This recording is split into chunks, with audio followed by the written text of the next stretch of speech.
Visakhapatnam police commissionerate ఒకప్పుడు చాలా చక్కగా ఉంది, ఇప్పటికీ చక్కగా ఉంది. విశాఖపట్నంలో ఏం జరిగినా సరే ప్రపంచవ్యాప్తంగా తెలిసే పరిస్థితి కనిపిస్తుందండి. ఎక్కువగా కాలేజెస్, ఇంజనీరింగ్ స్టూడెంట్స్ ఎక్కువ కనిపిస్తుంటారు. ఒకవైపు సముద్రం, ఒకవైపు నేషనల్ హైవే ఉంటుంది. దీనికి ఒక బ్యూటీ ఉందండి. ఈ బ్యూటీ ఏంటంటే ఒకవైపు సముద్రం కనిపిస్తుంది, మరోవైపు ఫీల్డ్ ఏరియా ఉంటుంది. ఈ రెండు ఉన్న ప్రాంతం కేవలం విశాఖపట్నం. ఈ బ్యూటీలో ఉన్న పబ్లిక్ కూడా మంచి వాళ్ళు ఉంటారు, అదేవిధంగా చెడ్డవాళ్ళు కూడా ఉంటారు. అంతేకాకుండా దీనికి ఎయిర్పోర్ట్ యాక్సెస్ ఉంది, రైల్వే ట్రాక్ ఉంది, నేషనల్ హైవే ఉంది. కాబట్టి పక్క రాష్ట్ర దొంగలు కూడా అప్పుడప్పుడు చూసిపోతుంటారు. ఇక్కడ దొంగల కన్నా పక్క రాష్ట్ర దొంగలు ఎక్కువ. దీన్ని మీరు ఎలా ఐడెంటిఫై చేశారు? ఇక్కడ ఎక్కువగా ట్రెండింగ్ క్రైమ్ ఏం జరుగుతుంది అంటే నేషనల్ హైవే మీద జరిగే క్రైమా, లేదు స్నాచింగ్సా, లేదు డే హెచ్పియా, లేదు నైట్ హెచ్పియా? ఎలా డిఫరెంట్ ఎంఓ వస్తున్నాయి అంటే గతంలో మీరు డిపార్ట్మెంట్కి వచ్చినప్పుడు ట్రెడిషనల్ క్రైమ్ ఉండేది. ఒక దొంగతనం జరిగిందని పలావాడు చేసేవాడు అని దీన్ని బట్టి వచ్చింది. ఇప్పుడు అంతా మిక్స్డ్ గ్యాంగ్ అయింది కాబట్టి ఈ దొంగతనం అది ప్యాటర్న్ మారుతుంది. కాబట్టి ఈ ఛాలెంజ్ని మీరు ఇలాగ ఫేస్ చేస్తున్నారు. ఈ ప్రశ్నకు సమాధానం చెప్పే ముందు లతా మాధురి గారు పోలీస్ యూనిఫామ్ వేసుకోవడం బై ఛాన్సా, బై చాయిసా? బై చాయిస్ ఏనండి. ఎలా? మీ మదర్, ఫాదర్ చెప్పండి. మా ఫాదర్ ఎప్పుడు నాకు inspiration. He's not into police service, but he's a government servant. So తను ఎప్పుడు కూడా, నేను అమ్మాయినైనా ఐఎమ్ ద ఓన్లీ చైల్డ్. నాకు ఓన్లీ చైల్డ్. మై పేరెంట్స్ అలా తేడా లేకుండా పెంచారు. So we have to achieve. Girl child అయినా సరే we have to achieve and prove yourself అని ఎప్పుడు మోటివేట్ చేస్తారు. అది విశాఖపట్నమే నేటివ్. అవునా? ఎస్.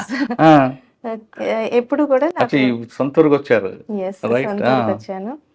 సో ఎప్పుడు మోటివేషన్, నా పేరెంట్స్ సపోర్ట్ చాలా ఉంది. సో గ్రూప్ 1 రాసినప్పుడు నేను అంతకుముందు సివిల్స్ కూడా రాస్తున్నాను. జస్ట్ ఫ్యూ అటెంప్ట్స్ ఇచ్చున్నాను. మీన్ వైల్ నాకు గ్రూప్ 1 వచ్చింది.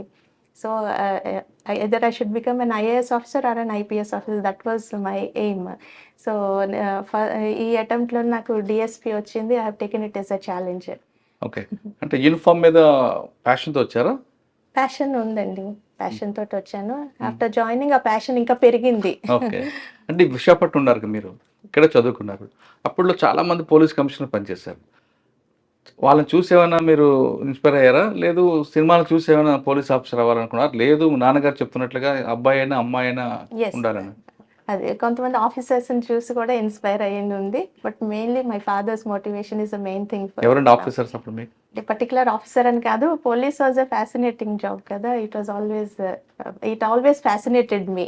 So I wanted to become one. Okay. మీరు ఫస్ట్ గ్రూప్ 1 సెలెక్ట్ అయ్యారు.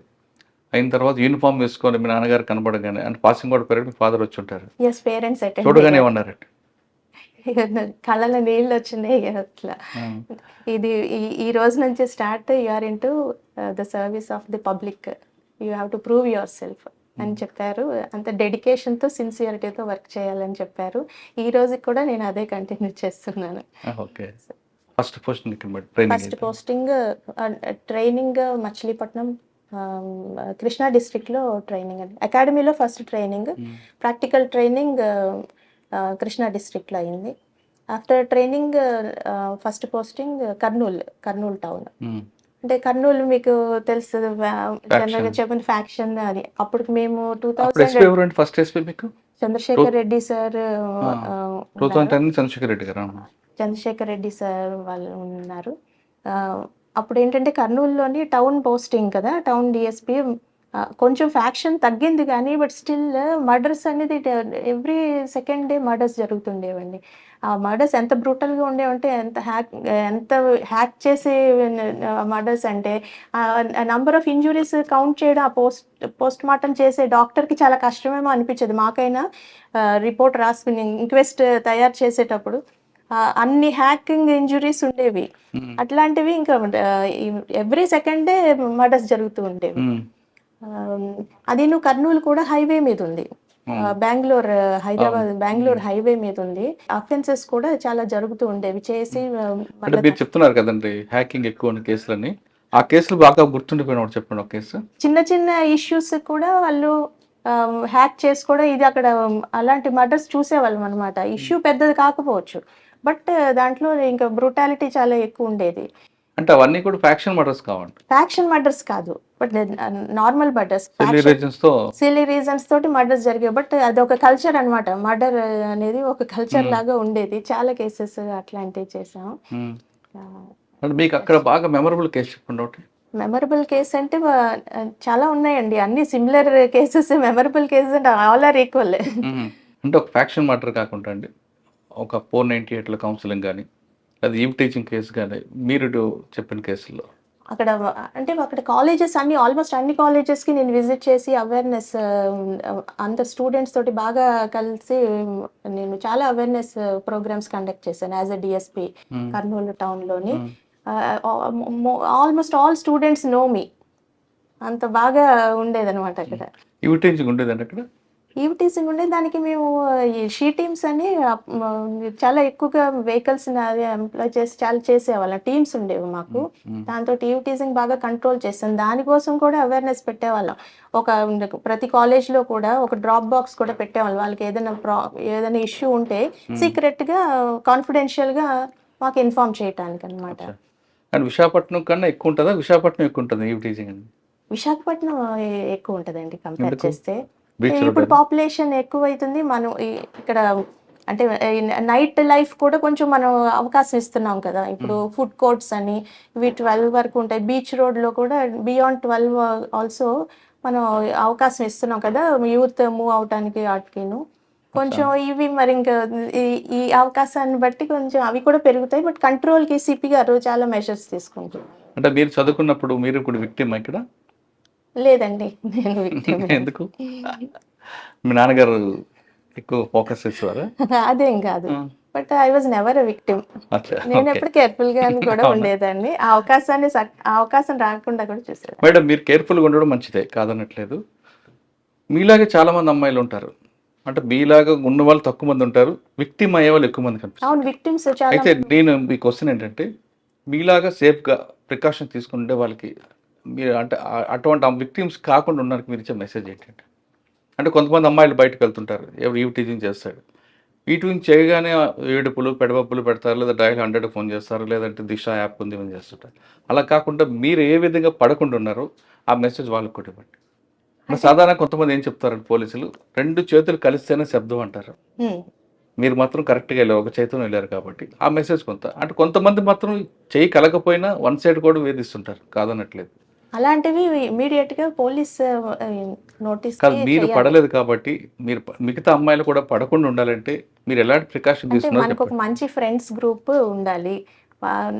వాళ్ళతోటి ఎక్కువగా మనం అంటే అలోన్గా వెళ్ళడం కానీ ఇలాంటి ప్రాబ్లంగా ఉన్న ప్లేసెస్ని అవాయిడ్ చేయడము, అలోన్గా వెళ్ళడము ఇలాంటివి అవాయిడ్ చేస్తే జనరల్గా ప్రాబ్లమ్స్ రావండి. అవి అంటే ఫ్రెండ్స్ గ్రూప్ ఉంటే మంచి గ్రూప్ ఉండి ఏదైనా అవసరం ఫ్రెండ్స్ తోటి ఇన్ఫార్మ్ చేసి, ఫ్యామిలీకి ఇన్ఫార్మ్ చేసి వెళ్ళడము ఇలాంటివి చేస్తే మనకి జనరల్గా ప్రాబ్లమ్స్ రావు. అది మనకి ఆ ఏరియా కొంచెం ప్రాబ్లమాటిక్ అంటే అవాయిడ్ చేసి చేయాలి. నిజంగా ప్రాబ్లం అనుకోకుండా ప్రాబ్లం వస్తే మనకు ఆల్వేస్ 112 డైల్ 100 డైల్ 112 ఉన్నాయి. మనం పోలీస్లో 10 minutes maximum time response time, with in that time respond అవుతున్నాం. మనం వైజాగ్ సిటీలో మాత్రం విత్ ఇన్ 10 minutes రెస్పాండ్ అవుతున్నాం. ఓకే. అంటే ఒక ఈవ్ టీచింగ్ జరిగింది అనుకోండి, ఐసోలేట్ ఏరియాలో జరిగినప్పుడు 100 చేయడం 112 చేయడం అనేది కాకుండా ప్రెజెన్స్ ఆఫ్ మైండ్ యూజ్ చేస్తే కొంత బెనిఫిట్ ఉంటుంది కదా. ఖచ్చితంగా ప్రెజెన్స్ ఆఫ్ మైండ్ అంటే కొంచెం ఇప్పుడు ఒక ఇష్యూ వచ్చిందండి, అమ్మాయి ప్రెజెన్స్ ఆఫ్ మైండ్ అప్లై చేసి అక్కడ నుంచి ఎలా హౌ టు ఎస్కేప్ అని ఆలోచిస్తే కొంత యూట్యూబ్ చూస్తే మన అమ్మాయిలకి చాలా ఐడియాస్ రెడీగా వస్తాయి. జస్ట్ కొన్ని వీడియోస్ మీరు చూసి ఉంటారు. అంటే గట్టిగా కేకలు వేసి అందరిని అలర్ట్ చేయడం ఒకటైతే, ఇంకొకటి జస్ట్ మనం ఫాలో అవుతున్న అమ్మాయి ఒక్కతే ఒంటరిగా వెళ్తున్నప్పుడు జస్ట్ ఆ అమ్మాయి నటిస్తుంది, తన సైకో లాగా సంథింగ్ నటిస్తుంది. అప్పటికి అదొక షాక్ గురవుతాడు, ఈ అమ్మాయి వల్ల నాకు ప్రాబ్లం ఏమోనని ఆ అమ్మాయిని వదిలి పారిపోయే సంఘటనలు. ఇలాంటి ఐడియాస్ యూట్యూబ్లో కూడా అమ్మాయిలు చూసి తెలుసుకోవచ్చు. అది ఎప్పుడు పోలీస్ 112 కానీ 100 కానీ చేస్తే ఈ లోపు అమ్మాయి సొంతంగా కూడా ఇలాంటి ఐడియాస్, నావెల్ ఐడియాస్ ఉన్నాయి, ఇలా కూడా చేయొచ్చు.